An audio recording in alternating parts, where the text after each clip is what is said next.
Queen's Lead podcast. I'm your host, Amy Singleton, and as a child of the 80s, I'd love to say Queens rule, but they don't. Queens lead. Being a queen means you are worthy to be a leader of people. The guests on our show do exactly that. They are leading the way in their businesses, families, and communities. They're taking their rightful place in the spotlight, leading and inspiring the developing queens in all of us. Welcome to the Queen's Lead podcast. Welcome, everybody, to another episode of the Queen's Lead podcast. Today, we are joined by Britney with Native Roots Healing. She's a wife, a mom, and so much more. Welcome, Britney. We're so glad to have you. Hello. Hello. So tell the audience a little bit about Britney. Yeah, so many things. I'm Guthrie based. So we live out in Guthrie. We live on a farm. So surrounded by land, surrounded by nature. But like you said, I'm also a wife. I'm a mom. We've got our little guy who is 21 months. So a fairly new-ish mom. But that's kind of where my journey began in a sense. I felt like I was getting just very lost in motherhood. I think a lot of us do. And I had already kind of started my work a little bit before I had my son, but really kind of lost it as I became a mom. But we were also in that, huge midst of COVID. And so it was just, things were so crazy. So I lost myself so much just in motherhood and COVID and the unknown. And when he was about 6 months old, probably about between 6 months old to a year, I really was like, I've got to step out of this. I've got to really work on myself. I've got to kind of figure out where I'm going, what I'm doing. And that's kind of where things started and really took off when I kind of made that decision of like, I'm done being lost. I'm done being just a mom, just a wife, because I know that that's not all that I wanted to do. So I stay home with our son. So I'm technically, we always joke about it, I'm like a part-time mom, but businesswoman at the same time. Yeah, I stay home and I chase, our rambunctious toddler around for most of the day while I'm still, trying to run my business. So it's just kind of been a crazy but fun journey. Well, what brought you to this place of the business you're doing now? Yeah, so I actually started, it was probably 2016 when I really got onto my own healing journey. There was a lot of stuff going on in my life at the time. And actually my now husband, we had been together for about a year and actually split up. There was a lot of trauma that I was carrying, a lot of ancestral shit that just wasn't mine, because us as women, well, really anybody, we carry a lot from our ancestors. And that was really hitting me hard. And so we ended up splitting and I moved back home to Kansas, which is where I'm from. And I really took some time to just dig deep and explore. And so 2016, my journey really began with this self-discovery and shadow work and, finding these pieces of me that just really did not serve me, that I needed to let go of. And we were actually apart for about 2 or 3 months. And then we got back together. And then here we are, 6-7 years later. We've been together for about 7 years, married for 1. So obviously things worked out, which is great. But that's really when my journey began of just, trying to discover who I was and what was going on deep within me. And of course, it's been a hard journey. It wasn't like, that moment hit and I was like, oh, everything's great. No, this is still such an ongoing journey for me. So that kind of continued and I'd be on my path and then I'd fall off and then I'd be on it and I'd fall off. And I think that's where a lot of women are too, is that they, get on this certain path and they feel really good. And then all of a sudden motherhood or being a wife or life just kind of takes over and we forget those pieces of us and we fall back into old cycles, into old stories. My work really started there. I started getting into energy work in probably about, I think it was 2018. So I started, learning about the energy of the body and how we can work with it. And then in 2019, I became certified in Reiki. So I started with energy work and then I became certified as a yoga teacher because I really wanted to do movement and energy healing. I thought they went so well together. And so all of that was its own process and its own journey. I learned so much through all of just even that. And last year I got certified with my master's in Reiki, so I can actually teach it. But still I'm a practitioner. So the work that I do energy work. But I was able to finally, when I look back, I'm like, I'm actually doing, what I really wanted to do. And so in my sessions, we do that. We do a lot of movement and energy work. But of course, with me too, it's just never ending. I'm such a learner and I always want to just continue to learn. So there's a lot more things that I have going and coming up that I'm really excited about. But yeah, that's kind of where it began. And it's just been kind of one thing after another that's led me, to a whole other path. And this definitely was not the life that I would have expected at all. But here I am. What life did you expect? What were you doing before all of this work began? Like, were you in a totally different vocation? Yes. Yeah. Yeah. And I think if you were to ask my friends and family, I mean, even now they're so used to who I am now, but I think still sometimes it's kind of like shocking in a sense. Before I met my husband, so I think I was about 25, almost 26 when I met my husband. I'm almost 34. And he was 30. And we came from two totally different backgrounds. And growing up, I was very much, the popular girl, and I fit in with everybody. And, I was here and there. And like, I really knew how to kind of, almost a chameleon in a sense. I could be a certain way around this group and around this group. And I had always pictured my life, I was going to grow up and I was going to, live in a big city, and I was going to live this huge, lavish lifestyle, and, really just not so much even thinking about a family at all. Like kids were not even in my mind. And it's just so different, obviously, from where I was, thinking of being in a huge city. And, I was going to school to be a psychologist and partied a lot. I was a huge party girl. I mean, every night going out, different bars, meeting people. And when I look back at it now, I'm like, a lot of these people that I met, I don't even talk to them anymore. But that, I think, was a period of my life that I really needed. I think I needed to let this kind of fire out within me and learn how to kind of control it in a sense, because nobody could control the fire that was ignited within me, not even myself. So I think when my journey of self-healing and discovery started, I was able to really learn how to hone that down and control it. But yeah, that is definitely where I had pictured my life compared to now, living in the country with a husband and a baby and doing healing work with myself and other women. Yeah, so it's just definitely different than where I thought I was going. So the initial plan was to become a psychologist, live in the city, live the life. Yeah. So did you finish the psychology degree? Did you work in the private sector doing anything with that degree?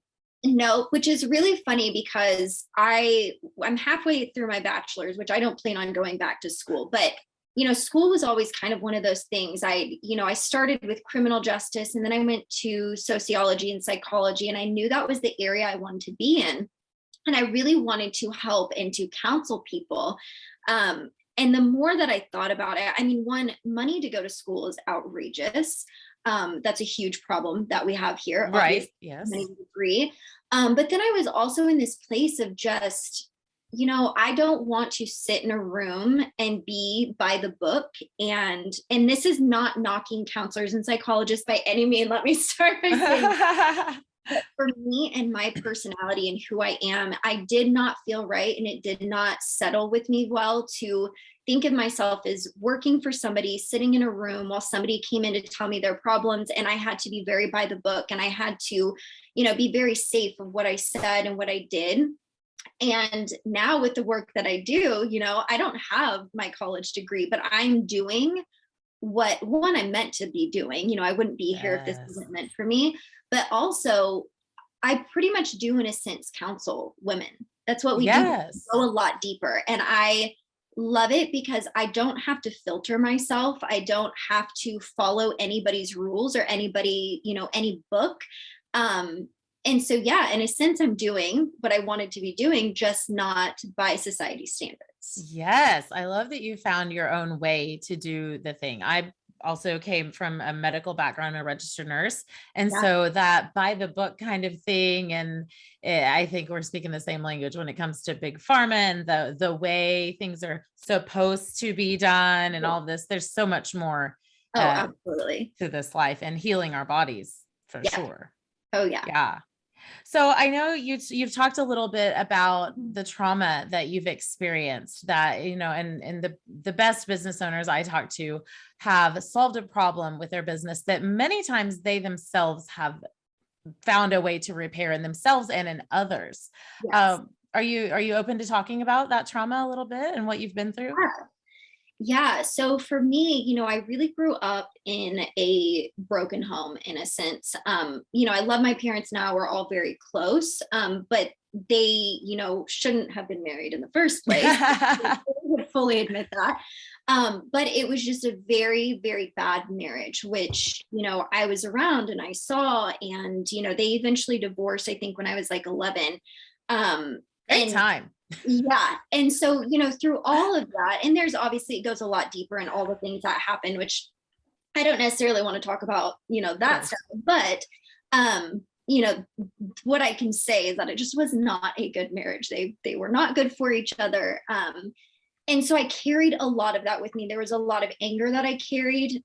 There was a lot of, stuff that I saw that I just shouldn't have seen. And, you don't realize that when you're younger, what that's actually doing to you until you get older and you see stuff and cycles and things unfolding in your own relationships. And so for me, I think something that, really took me up honestly until this probably last year, um, was realizing how much I searched for love in other people, and Mhm. especially like other men. I was always, looking on the outside, looking for somebody else and, somebody to fill this place inside of me, because I don't think I grew up seeing that. I didn't grow up seeing what, true love actually was. And so for me, I think I had this idea of what it was, and I was searching for it and searching for it and searching for it. And it almost made me like angrier and angrier and angrier because I wasn't finding it. And I, was confused on like, what's happening? What's going on? Why can't I find anybody? Why am I alone? Like all of these things. Yes. Um, and I just carried such anger with me. And, me and my husband, we talk very deeply about things. And, we have definitely had our ups and downs. We have had our battles. We got married, and within 3 months, even though we'd been together for 6 years, we had our son who was 6 months. After about 3 months of marriage, he was about ready to file for divorce. And when that happened, that really hit something deep in me, because I'm like, I cannot continue this. I have to dig deeper. I have to figure out what's going on. Um, because I was in a place of, when things don't go my way and I get frustrated, I get very pissed and frustrated, and I would take it out on him, and it would cause these huge fights. And sometimes it'd be the dumbest shit, the dumbest things when I look at, and it wasn't like I would just kind of get frustrated. No, I would get so mad. I'd get so mad. It was the end of the world. Like, and so I understood, like, he didn't want to be a part of that. He didn't want to live in a marriage that was like that. But that's what I grew up with. To me, this was kind of normal. But Mhm. also, after doing some digging, I found out that most of the women in my family, long line of them, their first loves, their true loves, either died, they left them, they cheated, they divorced, whatever the case may be. And they all went through such heartache. And Mhm. so as I start to look at that and I really start to tap into that, I can feel that like a lot of this anger and the stuff I was carrying was not my own. Because I remember, even with one of my very first boyfriends in high school, I had zero trust, like from the beginning, which, at the time I thought was normal. I thought, oh, women just don't trust men, like that's the thing. And maybe some don't, but it was a really deep seated issue within me of, he did nothing wrong, but I instantly went into this relationship with somebody that I truly loved and did not trust them Mhm. at all. And that came from somewhere. And I think it Mhm. was this long line of women just being heartbroken and not being able to trust and being afraid that somebody was going to leave. And so I really started working with that and digging into that. And so that was one thing that was huge for me. Um, and our marriage is way better now. It took a lot of my own work and just that shadow work, of digging and finding these things and working with them and finding my triggers and really releasing all of those things that just don't serve me, that are not good for me or those around me. So that was huge, but there's been a lot more too with it. But that was definitely the big eye-opening type of thing for me, and just that anger. Mhm. So this ancestral and shadow work you're talking about, take us through what it's like what does a woman look like when she comes? Are you only work with women? Is that right? Okay. And so when a woman comes to you, what is the state that she's in? What happens with her work with you? And what does she look like on the other side of that? Yeah, so it's really different with everybody. So, and I do different things. So I do one-on-one sessions with women, but I also hold monthly gatherings. So I do monthly women gatherings as well, where we kind of do some of the same stuff. But obviously, when you're one-on-one with me, we get a little bit deeper, and that's where we do a lot of the energy work and really deep discussion. And typically, when women come to me, they are in a place where they feel stuck. They feel very stuck. They, more often than not, they have seen counselors and psychologists, and they just feel like it's not working. And they're in this place of knowing that something needs to change, but they don't really know what, and they don't really know how. And so my biggest thing for women is that I'm a guide. I mean, that's truly what I do, is I'm a guide for them. I don't heal you, but I am there to give you tools and kind of show you how you can begin to heal yourself, heal your old cycles, your old stories. And so, yeah, really, when women come to me, it is they're in this place of just feeling stuck and needing someone that's really going to push them and, kind of find some deeper issues and kind of, what's going on? Where can we work? What are my triggers? And so when they come to see me, within my sessions, we do movement. So I do, very slow, intentional movement where I'm hands on. So I do a little bit of energy work at that point just to kind of loosen things up. We do sound healing. So I have, my crystal bowls, and we kind of go through that. And I really pay attention to the body. And, certain bowls, if I hit, their body may twitch a certain way, or they may move. Or so I pay attention to which chakra, I'm kind of hitting and where that's really kind of affecting them.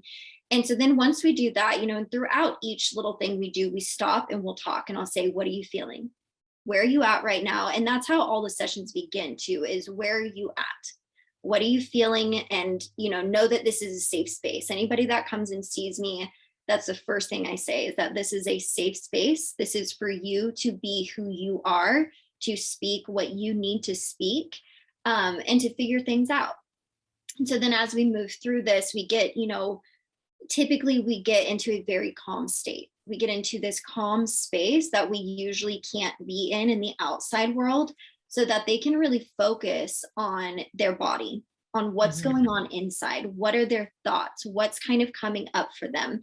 Once I get somebody up on the table and we really do the energy work, which is me just kind of working over the body, and really listening to spirit, listening to their energy, listening to my energy, listening to spirit of, okay, where do I need to work on her body?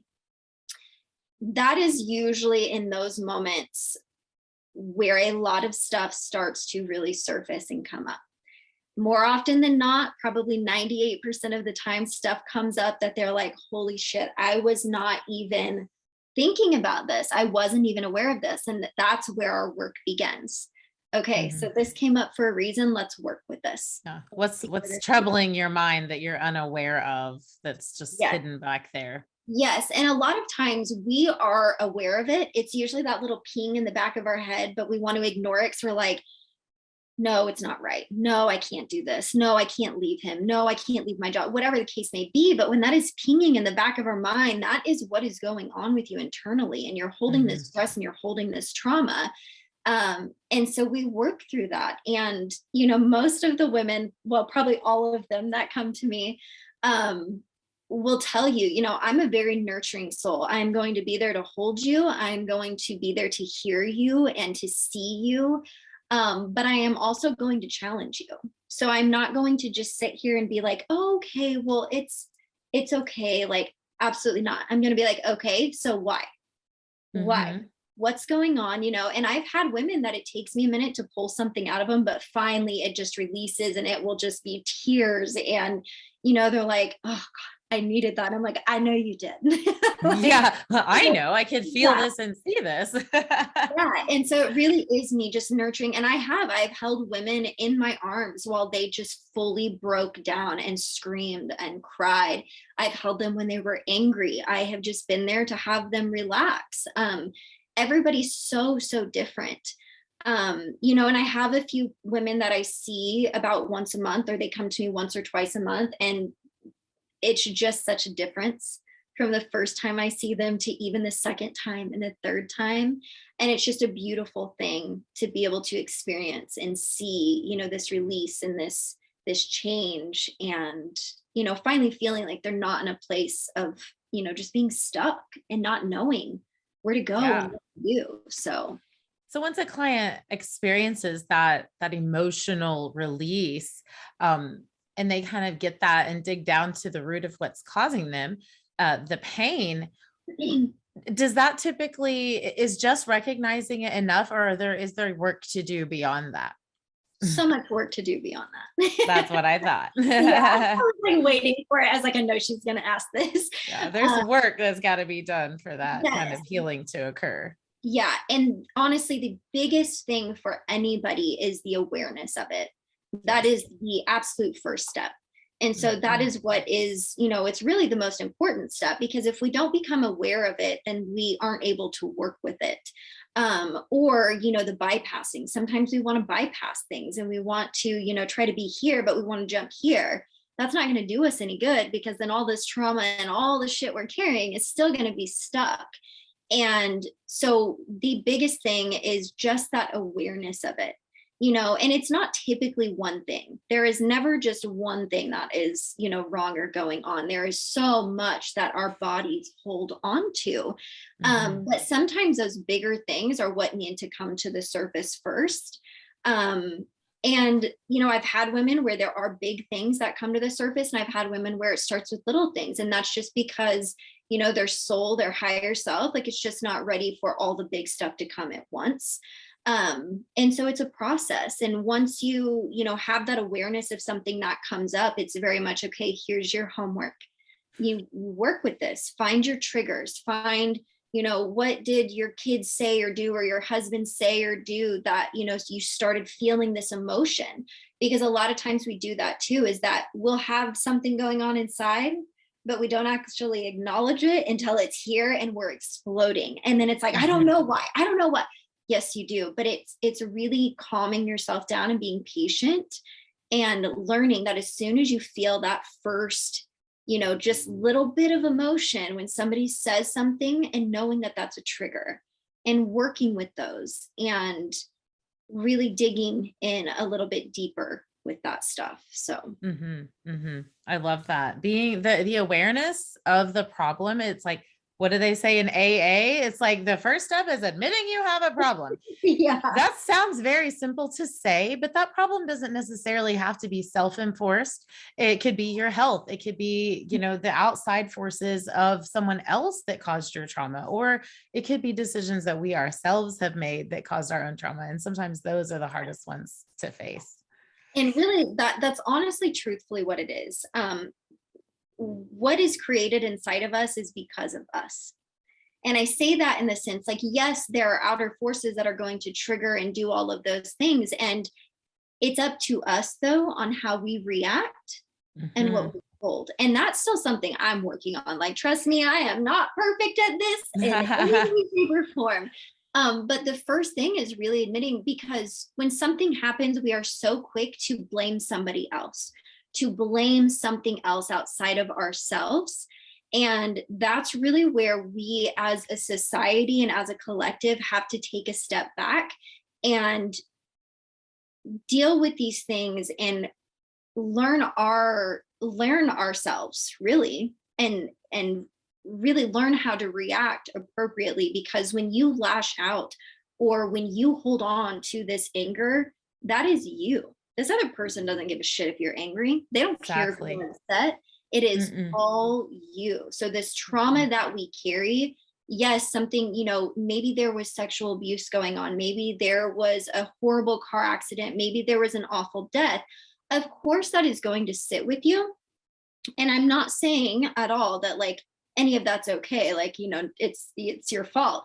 But what I am saying is how we hold on to that is what's huge. That is what sits in our body. That is what we hold on to. And we have to learn to really let go of that stuff, because if not, eventually it leads into our bodies breaking down. It leads into disease. It leads into, so many things that we shouldn't have, but we do because we're holding on too tightly to things we don't need. Yeah, 100%. I know when I finally made the decision to say, I'm not a victim of the shit that has happened to me or that I've put myself through or that someone else put me through, that my body has put me through over the years. I'm no longer a victim of that, because you know what? The victim is never the hero. Yeah. We Yeah. get to choose. We get to choose. And sometimes those decisions are super freaking hard to rise above and be like, you know what? Nope, I'm better than that. I'm going to move on from that. I'm going to make a different choice today when I get that funky feeling that makes me want to lash out at people and choke them. Yeah. And it's okay to have those feelings. Yeah. And that's something that's huge too. Like, when you feel something coming on, allow yourself to feel it, but don't sit in it. If there's something that's making you angry, feel that anger. If something is upsetting you and you want to cry, fucking cry. Like, let that stuff out, but don't hold on to it, because then we hold on to it and that affects us. And it also affects those around us because we lash out. So we definitely live in a society that is very much, I'm the victim. And then we can start to shift out of that as a collective. That's how it's going to continue to be. It's going to be everybody else's fault, and we aren't going to learn, how we have the choice. We make the choices. This is our life, nobody else's. That's right. What do you think it's going to take for us as a society? I've had this conversation so many times with women on this very show. For me, I think it's going to take us being really honest with our stories. We have to give others permission to have failed and overcome so that they can see the possibility. Do you think there's any truth to that, or do you think there's another way? Yeah, no, I think that is a huge part of it. I mean, and again, it goes back to that awareness. Until we become a culture and a society that is aware of the shit that we are doing and the things that are actually going on, and we open our eyes, which some of us are already in that place. We're already doing that work, but it is going to take a lot more people. And that's really what it is. It's, and you will find with me too, I always tell people, and if you follow me on Instagram, I don't know if you do, I'm very honest. I am such an honest and open person, just an open book, and I will never hide things. I will never try to, oh, well, I'm here and that is not me at all. I mean, I've talked about my divorce to people. Or my almost divorce, those little things, because I want people to know, like, I'm going through these things. Like, we have to be open and honest about our stories, and we can't, social media is such a huge thing, because people, on social media can portray this big, perfect life, but behind the scenes, it's shit. Yeah. And until we become honest and really start to show the truth, then things aren't going to change. We're going to be stuck in this mindset. And it also, again, comes to that victim mindset. We have to get out of that. We have to stop blaming everybody and everything else for what is going on with us. Because if not, then it's always just going to be everybody else's fault. And we're going to keep living in this circle, in this cycle. And so many people, well, I don't want my kids to, grow up this way. Okay, then break fucking cycles. Yeah. Tell them about it. Yes, it has to start somewhere. It has to start with you doing the work. And that's something too with having my son, that I did not want him to grow and feel the things that I was feeling and going through.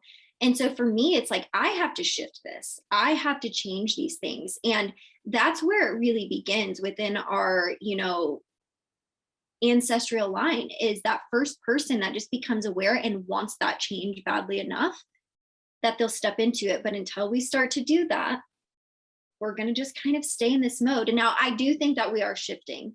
I really do. I feel like on a collective level, things are definitely starting to shift and change, but it's still going to take a lot of work. Yeah. Yeah. Well, what is some advice that you can give to the listeners to get started down that road when they feel stuck? Be true to yourself.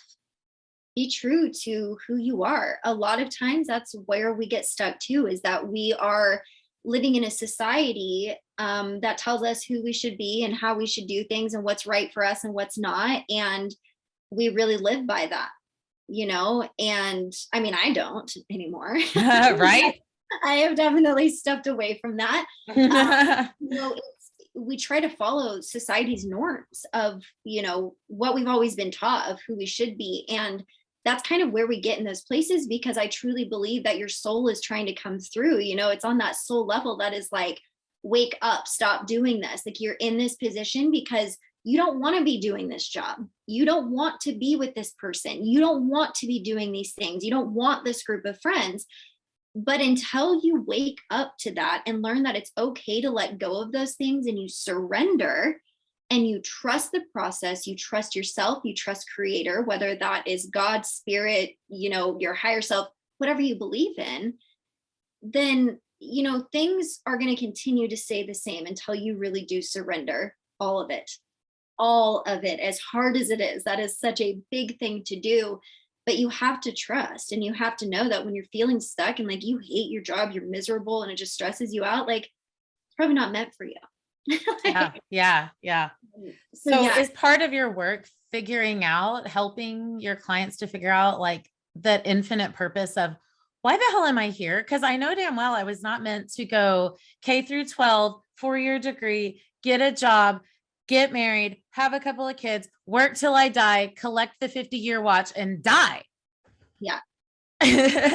Is there some work that goes along with figuring out that infinite purpose? I don't want to say that is what I do, but there have been women that have come to me and they have gotten out of relationships since they've seen me. They have changed their careers. Because we do talk about a lot of that stuff. For me, this was something that's been kind of big for me as well, is that, society has also kind of taught us too, that you have a purpose. You have this purpose, and that's cool and that's great. But I don't believe truly deep down that we have just one purpose. Right. Everybody is in such a search for what's my purpose? This is my purpose. Like, what am I supposed to be doing? I don't believe that we just have one purpose. I believe we have multiple things that, we're meant to be doing. That, my purpose is to be a mom, but my purpose is also to help women. And my purpose is to help others heal. My purpose is to help myself heal. And I don't believe that there is just one big picture of just like, this is my purpose. This is what I'm meant to do. And I say that because things can change at any moment, any second, any minute, any day. Things can shift so drastically that what you thought was your purpose is now no longer your purpose. And that in itself is a purpose. Something happened so that you could shift and change into something else. Right. And I'm very upfront with women about that too, of, don't set expectation. Don't set expectation in this session with me, and don't set it outside of this, because when we set expectations and we're searching, we just get butthurt because things don't go our way more often than not.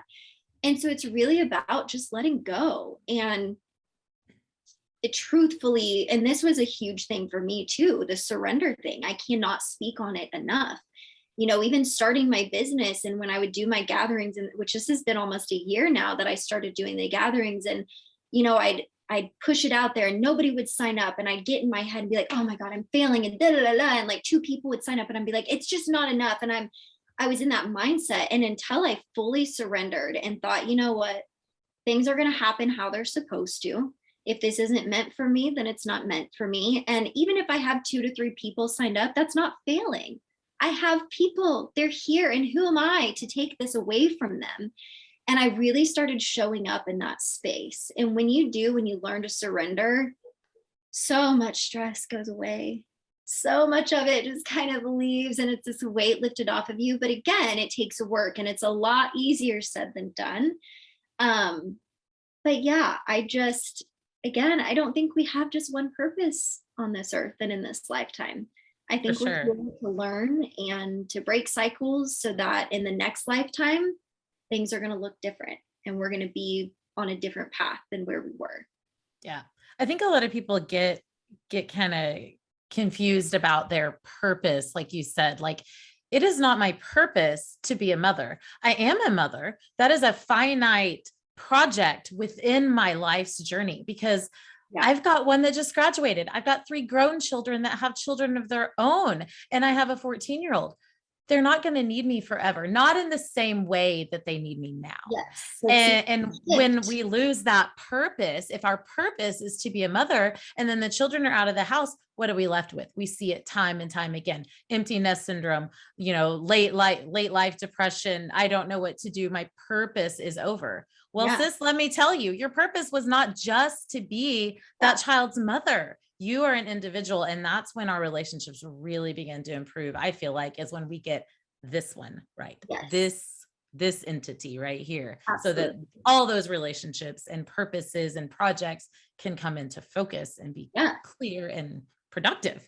Yeah, 100%. I mean, and it really is about following, if there's something that is sticking out to you that you really want to jump into and start doing, then do it. Follow what feels good to you. Follow what feels right, not what somebody wants you to do, not what society wants you to do. If there's a certain program you want to do, research it. Start diving into that. Start trying to figure out because that is your soul coming out, pushing you in the direction of that. And that's what people need to understand is that, our souls are going to continuously kind of push us in certain directions. And when we listen and we go with that, we're going to keep going down this path. I mean, even with me, it started with energy work and then I was kind of pushed into yoga and I don't even teach yoga anymore. I teach more intentional movement and dance. And, then that kind of led me into, breath work and sound healing and, all these modalities that, sometimes too, this is another society thing and something that I used to be really bad with is I would jump kind of from thing to thing to thing and even job to job to job to job. But that is who I am. I mean, one, I don't think I was meant to be working like a 9 to 5 and for anybody. But sure. even when it comes to this work, I am digging and I am learning and I'm not hard on myself anymore when I'm like, okay, I've got this and I know what I'm doing. Let's do this now. And so it's like I just finished up a breath work and meditation practitioner course so that I can go even deeper with people. And, I've started diving into cacao. And so I will sit in ceremony with people. Cacao is a beautiful plant medicine. That's a heart opener.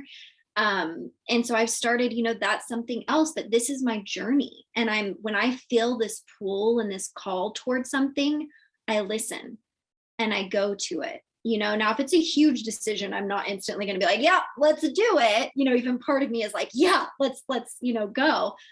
But I'm very much like, I listen and I wait and I sometimes give it a few days. And if it's still there and in the back of my mind and my heart, I'm like, okay, I hear you, spirit. I get it. Like, I will do this. I'll learn. And so people need to understand that and really like those pulls that you feel, that like gut intuition, that, just this feeling of like, why am I so interested in this? Don't keep pushing it away. That's your soul telling you, dive in, keep learning. And, with me, with everything that I'm doing and I'm learning, I believe that it's happening because not everybody heals the same way. I always say that our trauma, our pain, it's not linear. So neither is our processing of it and neither is our healing. It's never linear for anybody. And so what may work for somebody isn't going to work for the next. And so I don't want to put myself into one category of this is all that I do. So now I've expanded and I continue to expand and to learn. And it's just been a beautiful process of, unraveling and, unbecoming in a sense to start stepping into and becoming who I'm meant to be and to be where I'm at. I love the unbecoming to become something else. That's wonderful. Yeah. Well, that's huge. That's one thing too, that kind of drives me crazy is, and I've used to say it, but when people are like, yeah, you've got to unlearn and you've got to do this, you aren't going to unlearn anything. If you've unlearned something, you're not going to unlearn it. So Yeah. instead, shift what you're saying to I'm unbecoming. You're shedding layers, but you're never going to unlearn. So it drives me crazy when I hear people say it, because I'm like, no, you're not unlearning anything. Like, Yeah. Yeah. I can promise the world, Amy Singleton still knows how to drink. yeah, I'm never going to not know how to do it, but I yeah, had to unbecome a drinker because I wanted to live. yeah, yeah. But that's Yeah. truthfully it. I mean, it's really just about unbecoming and that unraveling of all of who we have been so that we can become who we want to be and who we're Yeah. meant to be. Absolutely. Absolutely. So tell us about a story about a favorite client, a favorite success. Ooh, that's a good one. I mean, I feel like the majority of my clients, and I say this just, I feel like most of them are a success just because either I see them again or they'll come to a gathering. So I'm like, obviously I'm doing something right. Right. Um, I think one that was really, really big for me, and this was just a few months ago. When women come in to see me, I always say that my energy is going to match what your energy needs. It's not going to match your energy, it's going to match what your energy needs. And I didn't really start learning that until the past few months when I paid attention and I became aware of how I was when people came in. And so sometimes I'll have women that come in and they're just very like down and their energy is just not in a good space. And I find myself being more hyper and upbeat, and because that's what their energy needs. I have some women that come in and their energy is super high and it's just like, okay, whoa. And so my energy, I find myself like talking slower and being more calm and hand gestures because that's what their energy needs. And I had a client come see me, and she actually, not that she didn't want to see me, but her mom had actually signed her up to come with me because her mom had been a client of mine. She's like, you're going to experience this. Let's go. Yes. And she came in, and as soon as I saw her, I was trying not to say anything. And I was like, I felt very connected to her, which a lot of times I don't get that. I'm very good with separating my energy from somebody else's. And the whole process we're kind of going, and she had been in some very, very dark places. And, the more that we started going through the process, we start talking more, and we both agreed at one point we lock eyes and we both start just crying. And Wow. I'm like, I'm so sorry. Like, I don't do this in sessions. And she's like, no, this is the weirdest fucking thing I've ever experienced in my life. And it was almost like our souls were connecting. It was as if we had met each other in past lives or been together in past lives, whether it was friends, family, whatever that looked like. And we had this almost just soul connection. And my heart and my body just ached for her. And I felt her spirit just inside of her. And this is what we talked about, of her spirit just wanting to break free. That's what kept coming to me, is that it's wanting to break free. It's in this cage that she's got to let go of. And we just got into this deep, beautiful conversation and, really opened her up a lot. I mean, she did not trust people. She would not open up to people. And by the end of it, she's in tears and we're hugging. And she's like, I have never experienced this. She goes, and I have never been able to let myself open up to somebody like this, or, look somebody in the eyes. And she's like, all I can do is continue to just look deep in your eyes. And it's the most comfortable place I've been in. And it was a beautiful session. I mean, something that, even for me, and again, I'm very open and honest. I'm not going to say like, oh, this is, what happens. But I also let myself feel when I'm in session with people, because if I don't and I close that energy off, I'm not able to really be open to everything that I need to see or maybe hear. Mm-hmm. And so for her too, after leaving that, she kind of started her own journey of self-discovery and learning and kind of finding her place again. And she's doing great. She's, it's been amazing. We stay in contact as much as we can.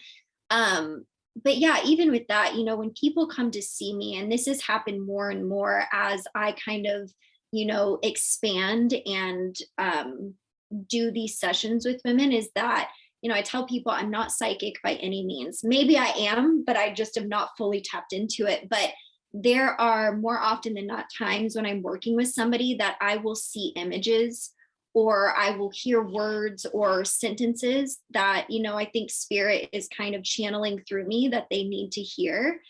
And I'm very open and honest about that. So after we get through session, I'll say, this is what I saw. And 99% of the time it resonates. There's something going on, or it kind of hits a place where they're like, oh my God, and so I try to speak that. I try to speak the truth, and I speak what is coming to me. Sometimes it's uncomfortable. I've had to talk to women about, rape kept coming to me, or, sexual abuse, or, death. And sometimes that can be scary for people to want to talk about those things, but I know that these messages are meant for them.